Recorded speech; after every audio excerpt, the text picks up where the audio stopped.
The Howard Stern Show. You lost your mom at an early age. Yeah, I think I was 13. 13 years old. And she committed suicide. Now, is that a controversial thing as well? You call it suicide, and yet the report was that your mom went you for... are well read. Yes, your mom went for a ride on a boat. Okay, so how do you let me just, before I tell you the story, let me just put you into what... when I said I was tired of it, I just don't want to do it anymore. Right. I don't like the controversy. When somebody goes into your life, and I'm standing in an airport in Seattle with my family, and they read that people are now digging up my dead mother. Right. You're like, what the hell is this? It's a lot of pressure.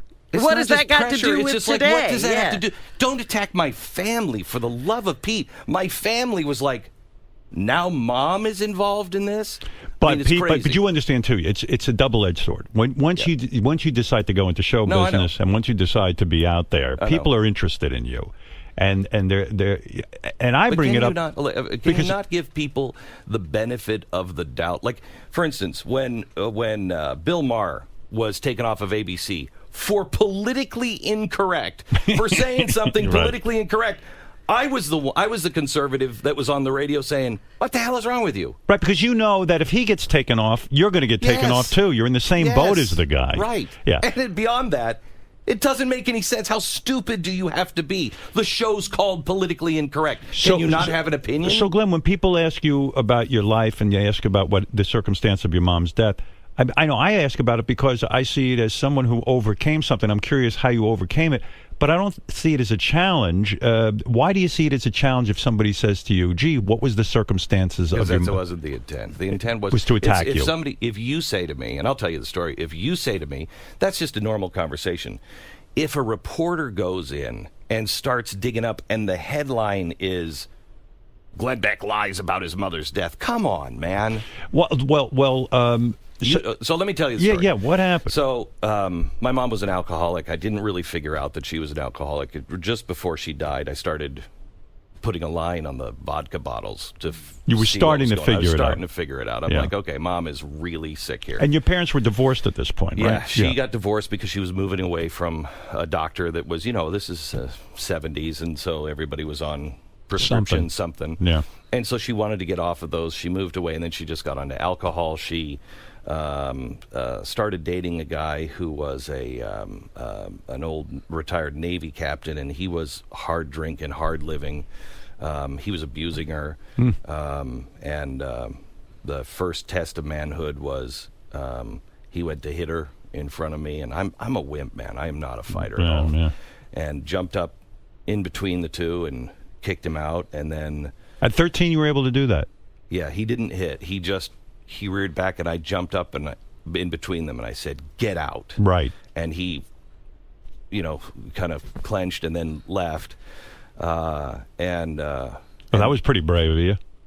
I was just instinct. Maybe Right. it was an instinct. Yeah, Yeah, it was just instinct. And then about a week later, my mom came to me and said, "Look, I really respect what you did and everything, but he's a good man." All the stuff that Right. That every abused women do. person- Right. Yeah. And he's never going to do it again, and blah blah blah. But I'll respect you. He wants to talk to you, so he came to the front door and he apologized, and I believed him. Right. And Oh, for God's sakes, you're only 13 yeah. at that point. Yeah. And so he comes back into the house, and it was about a month later that she died, and she went out on his boat. She left a note. She went on Sunday to my aunt and said, "You know what, Joanne, I'm gonna do it. There's no reason to live. I'm gonna kill myself."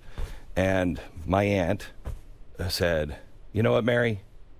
You got to get help. And if you're not going to get help, well, then you got to do what you got to do. But you got to get help." Because the family, unbeknownst to me, the family had been going through this for a long time and trying to help my mom, but she wasn't willing to, she was willing to whine about it and Right. not really stand up and do it. It's hard. Yeah, to make well, that yeah. transition. Yeah. So she left a note. It was like Wednesday, I think, and she left a note on the crock pot that evening, going out on the boat with Orrin, and everything's going to be fine. There's more food in the freezer. And so she didn't come home that night. I knew something was wrong. Got up in the morning. I knew she was dead. Right. And it's just instinct kicked in. Like, I know something's off. Yeah. She would come home. She would come home. Yeah.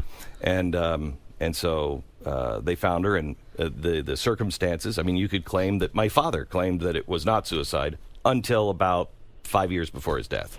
Right. But my sisters and I, we have all talked about it over and over again, and my aunt and everybody. I mean, so you think your mom went out on the boat with this boyfriend, and so they decided he was to a do Navy it? captain, and he said the first thing when we got on the boat was none of us could swim, Right. and he said nobody jumps in. I've been on ships my whole life. You do not jump in because you throw a rope, you throw a lifeline, but if you jump in, then you're in the same water and they'll pull you down. Right.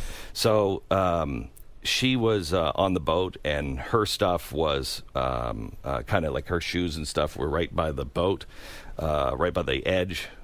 We think she jumped in knowing that she couldn't swim. She wasn't willing to be saved or, whatever. Right. And his stuff is all folded too, and he was in the water. So both they of them. both And died. oh, wow. So you took offense when a reporter came up to you and said, you said it was a suicide, but this was, Not offense, just, come on, really? it's not necessary It's for them to not pry into necessary. that. You'll talk about anything, but Yeah. that's too private. And that's not that it's too private. It's, a phrase that changed my life, Howard, was written by Thomas Jefferson to his nephew, Peter Carr.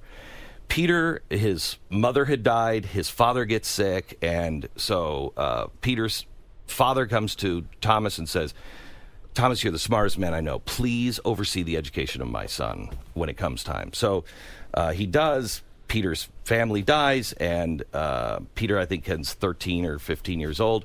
And so Thomas writes this whole beautiful paper that says, in mathematics you have to do this, in literature never read a book out of its own native tongue, all these things. When he gets to the last one is on religion. This phrase that he wrote changed my life. He said, when it comes to religion, above all things, fix reason firmly in her seat, and question with boldness even the very existence of God. For if there be a God, he must surely rather honest questioning over blindfolded fear. The key here is honest questioning. Right. And you felt the reporter was out there just trying to hurt you. It wasn't anything about